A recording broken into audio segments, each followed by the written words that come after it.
മലയാളികളെ മുഴുവൻ ഞെട്ടിക്കുന്നൊരു വാർത്തയാണ് ഇതിനോടകം പുറത്തു വരുന്നത്. പ്രമുഖ വ്യവസായിയും റിയൽ എസ്റ്റേറ്റ് രംഗത്തെ അധീകനുമായ CJ റോയ് 56 വയസ്സുള്ള അദ്ദേഹം മരണപ്പെട്ടു. തൃശൂർ സ്വദേശിയായ അദ്ദേഹം ജോസഫ് റോയ് എന്ന CJ റോയ് എന്ന കോൺഫിഡൻസ് ഗ്രൂപ്പിന്റെ ചെയർമാൻ കൂടിയാണ്. സ്വന്തം തോക്ക് ഉപയോഗിച്ച് സ്വയം വെടിവെച്ച് മരിക്കുകയായിരുന്നു എന്നാണ് പുറത്തുവരുന്ന വിവരങ്ങൾ മനസ്സിലാകുന്നത്. ബംഗളൂരുവിലെ കോൺഫിഡൻസ് ഗ്രൂപ്പിന്റെ കോർപ്പറേറ്റ് ഓഫീസിൽ വെച്ചായിരുന്നു സംഭവം നടന്നത്. കേന്ദ്ര ഏജൻസിയുടെ റെയ്ഡിനിടെയാണ് സംഭവം എന്നാണ് പ്രാഥമിക വിവരങ്ങൾ പുറത്തു വരുന്നത്. അദ്ദേഹത്തെ ഉടൻ തന്നെ ആശുപത്രിയിൽ എത്തിച്ചെങ്കിലും മരണം സ്ഥിരീകരിക്കുകയായിരുന്നു. അശോക് നഗർ പോലീസ് സ്ഥലത്തെത്തി നടപടികൾ സ്വീകരിച്ചിട്ടുണ്ട്. ഒരു സിനിമാ നിർമ്മാതാവ് കൂടിയാണ് അദ്ദേഹം. സ്ഥാപനങ്ങളിൽ കുറച്ച് ദിവസങ്ങളെ പരിശോധനകൾ നടന്നു വരികയായിരുന്നു.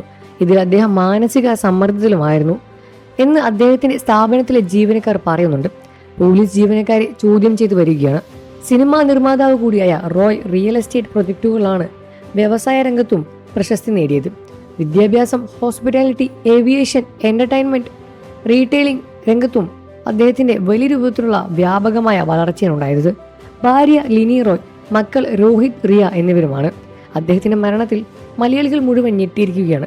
ഇത്രത്തോളം പ്രശസ്തനായ, ഇത്രത്തോളം സമ്പന്നനായി മുന്നിൽ നിൽക്കുന്ന ഇദ്ദേഹത്തിന് എന്തുപറ്റി എന്നും അദ്ദേഹത്തിന്റെ റെയ്ഡാണോ അദ്ദേഹത്തിന്റെ മരണകാരണം എന്ന് ചോദിച്ചും നിരവധി പേർ രംഗത്ത് വരുന്നുണ്ട്. എന്നിരുന്നാലും ഞെട്ടിക്കുന്ന വാർത്തയാണ് ഇതിനോടകം പുറത്തു വന്നത്. അദ്ദേഹത്തിന്റെ യഥാർത്ഥ കാരണം എന്താണെന്ന് ഇതിനോടകം മനസ്സിലായിട്ടുമില്ല. എന്നിരുന്നാലും അദ്ദേഹത്തിന്റെ വാർത്ത കേട്ട് ആദരാഞ്ജലികൾ അർപ്പിച്ചാണ് ഇപ്പോൾ പല പ്രമുഖരും രംഗത്ത് വരുന്നത്. വാർത്തകളും വിശേഷവും എത്രയും പെട്ടെന്ന് അറിയാൻ നമ്മുടെ വീഡിയോ ഒന്ന് ലൈക്ക് ചെയ്ത് ചാനൽ ഒന്ന് സബ്സ്ക്രൈബ് ചെയ്ത് സപ്പോർട്ട് ചെയ്യണം ഫ്രണ്ട്സ്.